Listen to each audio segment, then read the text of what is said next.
Nah, yang kedua, ini saya tidak tahu teman-teman akan setuju apa tidak pendapatnya Imam Abu Hanifah menghadapi penguasa. Oke, apalagi yang muda-muda nih, yang masih meledak-ledak. Jadi Imam Abu Hanifah punya trik sendiri, punya tips sendiri untuk menghadapi penguasa. Katanya Imam Abu Hanifah, hormatilah penguasa dan junjunglah derajatnya. Jangan bohong kepadanya, tapi juga jangan mendatanginya setiap saat jika tidak ada keperluan mendesak terkait dengan perkara ilmu.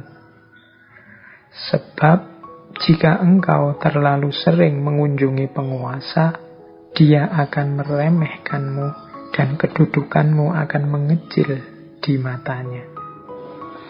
Jadi ya, kita patuhi penguasa, wong mereka juga ulil amri yang katanya Al-Quran juga harus kita patuhi.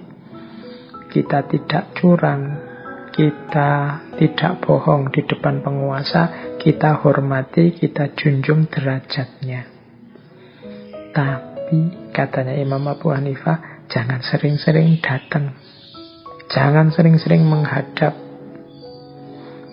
Jadi kalau tidak ada keperluan mendesak, menjauh saja dari penguasa. Keperluan mendesak itu ya keperluan yang berhubungan dengan ilmu, bukan berhubungan dengan harta atau kepentingan yang lain.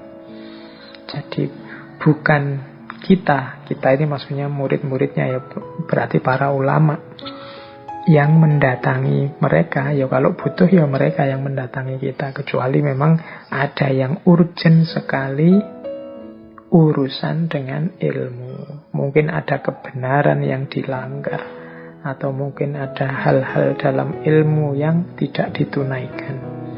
Boleh menghadap. Mengapa sih jangan sering-sering menghadap? Karena kalau engkau sering mengunjungi penguasa, dia akan meremehkanmu. Kedudukanmu akan kecil di matanya. Yo kita, yang para ulama maksudnya, bukan saya, ini atas nama Imam Hanafi, kalau kita sering menghadap penguasa itu yo kita akan mengecilkan kedudukan kita sendiri. Dia akan meremehkan kita, seolah-olah kita yang butuh mereka, padahal harusnya mereka yang butuh kita, para ulama.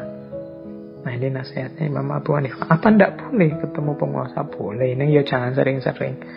Dan kalau bisa ya ketemu itu untuk urusan yang eksistensial, urusan yang penting. Ya urusan ilmu yang jelas, yang paling penting. Terus ini yang pertama ya, untuk yang teman-teman muda, ini kan elit-elit intelektual, calon-calon ulama. Yang kedua, tentang penguasa. Jika engkau melihat penguasa melakukan sesuatu yang tidak sesuai dengan pendapat yang engkau anut, katakanlah itu padanya seraya tetap menjaga sikap loyalmu kepadanya. Sebab ia memiliki kekuasaan yang lebih tinggi daripadamu. Jadi nanti akan ada momen ketika yang dilakukan oleh penguasa menurut kita tidak cocok, tidak benar, keliru itu. Ya tentu saja tidak boleh diam saja.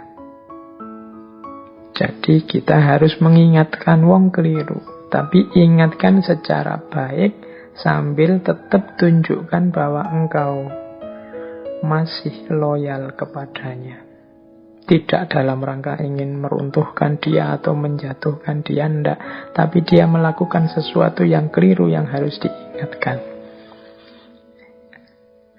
Imam Abu Hanifah memberi contoh. Engkau bisa berkata kepadanya seperti ini. Saya tetap loyal kepadamu, wahai Sultan, dalam hal-hal di mana engkau memiliki kekuasaan atasku. Tetapi tindakanmu tidak sesuai dengan ilmu dan pendapat yang aku miliki.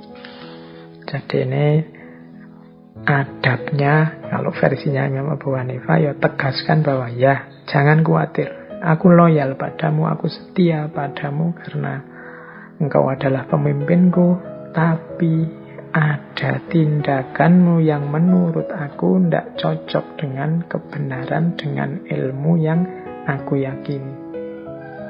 Nah, bla bla bla bla dan seterusnya. Tunjukkan di mana salahnya, tunjukkan di mana harus diluruskan. Itulah caranya menghadapi penguasa. Ya monggo, ini sebenarnya bisa diperdebatkan panjang. Misalnya teman-teman bisa ngeyel, lah iya Pak kalau pemimpinnya mau mendengarkan, kalau tidak mau mendengarkan, ya makanya carilah pemimpin yang mau mendengarkan. Khususnya ini kan para ulama. Jadi ini cirinya. Jadi pemimpin yang mau mendengarkan, ulama yang juga bisa mengingatkan dengan baik. Tidak sekedar marah-marah, tidak sekedar merusak-merusak, tapi punya strategi. Karena kadang-kadang strategi itu lebih penting dalam rangka mensukseskan tujuan-tujuan kita besar atau kecil. Ini versinya Imam Abu Hanifah. Jadi setelah tadi bagaimana caranya hidup di tengah masyarakat, kemudian caranya menghadapi penguasa.